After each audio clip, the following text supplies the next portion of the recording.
Welcome to the deep dive. Today we're getting into something really fascinating and deeply personal, prayer. We're going to be using the Psalms as our guide, and specifically we're honing in on this one big idea, friendship with God. So our mission today is to unpack that. Is friendship with God, even possible? And if it is, why? And then the big one for you, what are the practical ways to actually cultivate that relationship through prayer? And we really have to start with our central text for this whole deep dive. It's Psalm 25, verse 14. A common translation is, "The friendship of the Lord is with those who fear him." But what gives this verse its real power is the Hebrew word that's used. The word is soth. And this isn't, a casual, hey, how's it going kind of friendship. Right, not an acquaintance. Not at all. It means intimate counsel. It even means it's a secret, the kind of thing you'd only confide in your absolute closest friend. Yeah. So when the psalmist uses soth, he's talking about a relationship of profound, intimate confidence. That idea, that intimacy, it just perfectly captures what so many people seem to be looking for today. You hear it all the time, right? People say, I'm spiritual but not religious. And if you dig into that, spiritual seems to mean they want that connection, that inspiration, that divine intimacy. Exactly. But the not religious part means they want to sort of reject the discipline, the commitment, the sacrifice that comes with community or discipleship. They want the feeling of the connection, but maybe not the framework of the actual relationship. And that is exactly where the biblical understanding of friendship with God, well, it really confronts that modern trend. Yeah. The Bible offers this radical intimacy that people are craving, an intimacy that, frankly, you just don't see in many other major religions. But there's a catch. There is. Unlike that spiritual but not religious model, this divine friendship demands a real commitment to truth, to discipleship, to sacrifice. The intimacy, the self, and the commitment, they're inseparable. Okay, so let's really unpack this idea of friendship. Because for, thousands of years, the whole concept of an intimate friendship between a human and the Lord of the universe was seen as, well, completely ridiculous. We have to start with the classic objection from Aristotle. Right. Aristotle's argument was basically that true friendship needs common ground. You have to have enough in common, shared interests, a certain level of parity for the relationship to even work. And his conclusion was that between a finite human and an infinite God, the gulf was just too wide. Impossible. Not enough in common. C.S. Lewis had that famous framework contrasting eros, romantic love, where two people are looking at each other, with philos, friendship. At friendship love. Right. And for Lewis, philos is two people standing shoulder to shoulder, looking out at a shared interest. Friendship begins with that moment where you turn to someone and say, you too. You love this thing. You've had this weird experience. And Aristotle's point was that no human could ever stand next to God, look out at reality, and say to the Creator, you too, you've been through this. It's a powerful argument, a really powerful objection.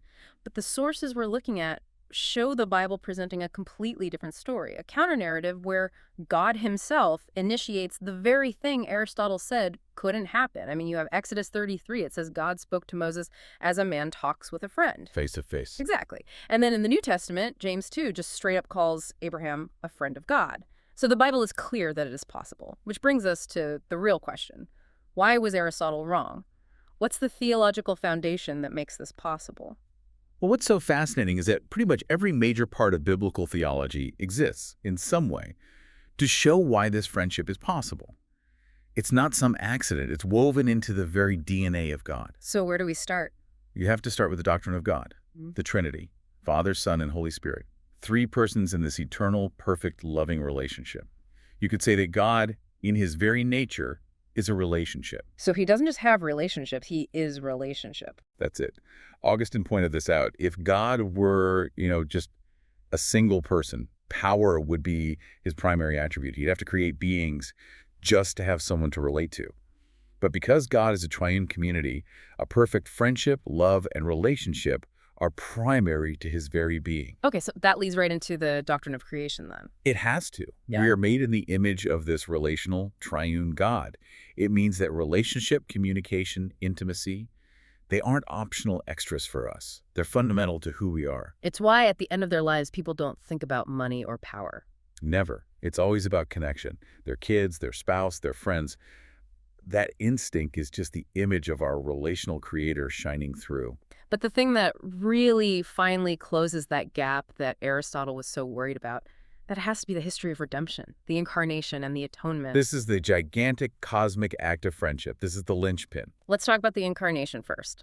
Okay, so God the Son becomes a human being. The book of Hebrews says he was made like us in every way, except for sin. He got tired, he got hungry, he laughed, he felt sorrow. This is the ultimate drawing near. It means God knows firsthand what it's like to be human. And then the atonement, the cross, that's the fulfillment of it all. Jesus even said it himself in John 15, right? The greatest act of friendship is laying down your life for a friend. No other deity in any major religion has done this. And they couldn't, because they didn't first go through the Incarnation.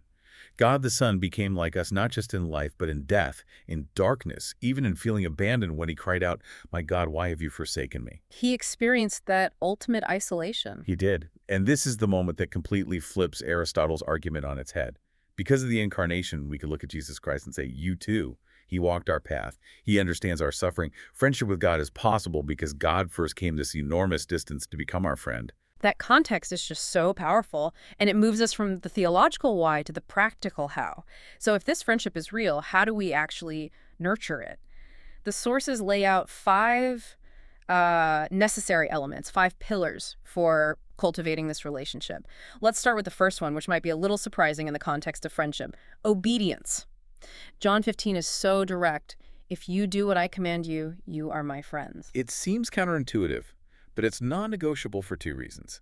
The first is this idea of convergence. When you obey God, you become more like him. You grow in holiness.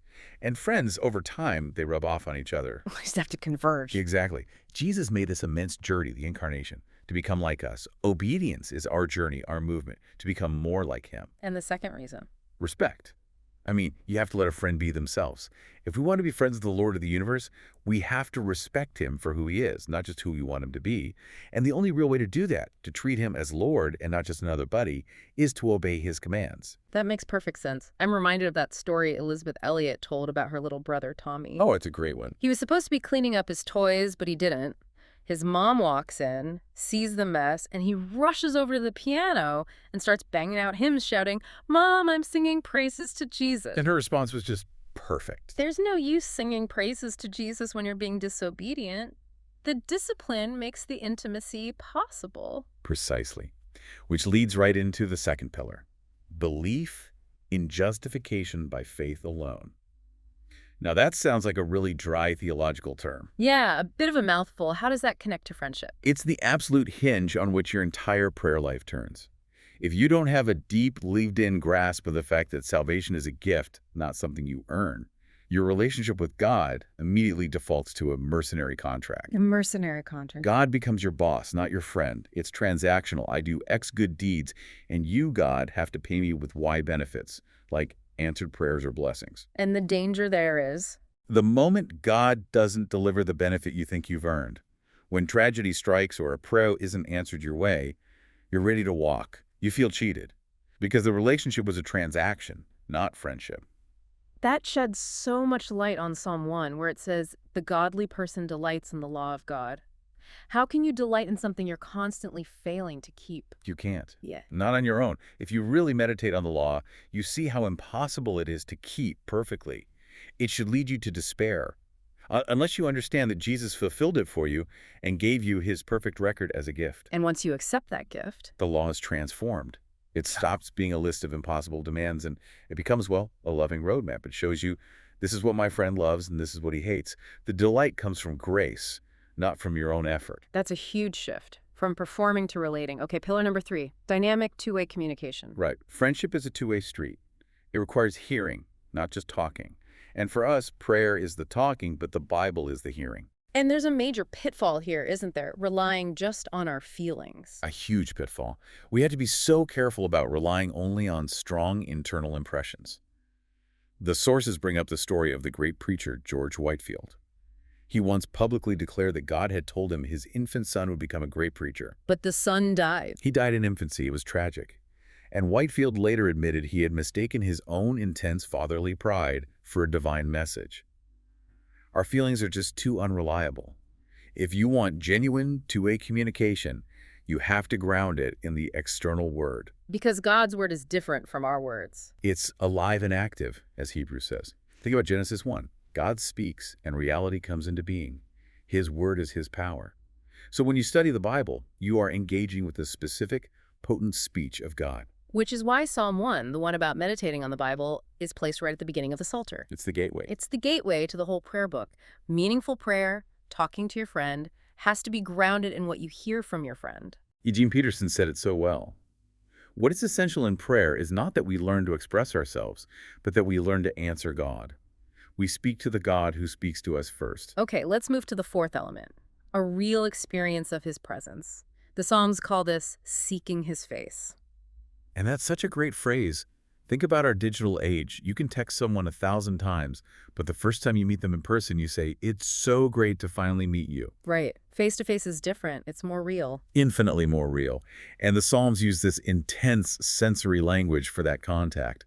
Gaze on the beauty of the Lord. My soul thirsts for you. Taste and see that the Lord is good. Jonathan Edwards made a distinction here, didn't he? A crucial one.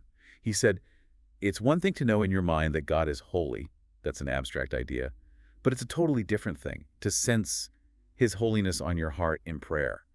That sensory, experiential encounter is what changes you. It's the difference between reading a recipe and actually tasting the food. That's a perfect analogy. And the theologian John Owen gave a practical 3-step process for this. It starts with the mind. 1, fix your thoughts on a biblical doctrine. And you move to the heart. Step 2, incline your heart toward that truth. Ask yourself, how would I act or feel differently if I really took this seriously right now?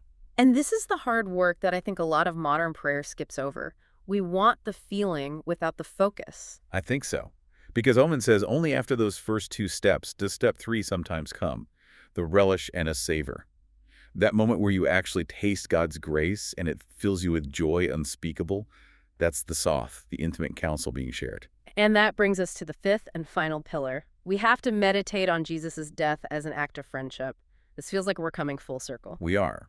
The Psalm scholar Derek Kidner defined friendship with 2 perfect words, candor and constancy. Candor and constancy. Unpack those. Candor is vulnerability, openness. It's letting your friends see all of you, the good and the bad.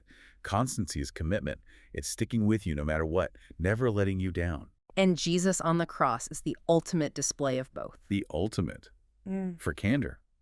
They didn't just place his hands at his side, they nailed them out wide. Yeah. He made himself completely vulnerable. He let us all the way in to see his suffering, his humanity. It's the ultimate self-disclosure. And constancy. He endured it all. The betrayal, the mocking, the abandonment. He stayed.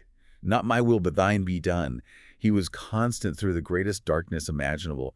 That's a friend who will never, ever let you down. What a powerful framework. So to recap this deep dive, friendship with God is actually possible.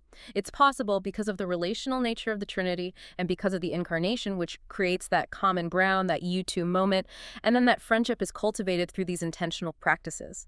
Obedience, believing in justification by faith to avoid that mercenary contract, engaging in two-way communication, Prioritizing the word. seeking a real experience of his presence, and meditating on the incredible candor and constancy of the cross. You know, this whole thing answers such a deep, universal human need.